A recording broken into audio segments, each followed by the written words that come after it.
Преминаваме към категорията търговски вериги. Да видим при кой отива наградата. Отново ги поглеждам тези четири. Аз мисля, че мога да се досетя. Дами. Бъдещите ми работодатели. Там ли отива? Добре. Ето, HR-ите чакат с нетърпение. Наградата отива при Kaufland България. Аплодисменти отново. Kaufland България е лидер в сектора на търговията с годишен оборот от над 2 милиарда лева и един от най-големите работодатели в страната с екип от близо 7500 служители. През 2024 година компанията разполага с 66 хипермаркета в 35 града.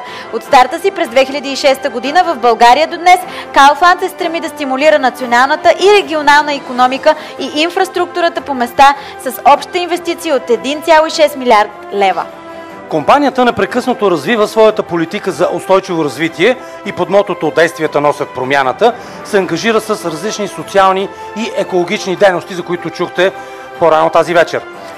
Аплодисменти! При нас на сцената вече е Йоана Кондева отново. Тя взе наградата. Заповядайте.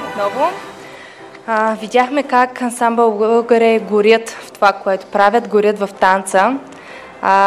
В Kaufland работят над 7500 човека, които по същия начин горят в работата си. И благодарение на всички тях тази вечер имам възможността да получа тази награда, така че поздравленията са за всички нас, жителите на Kaufland.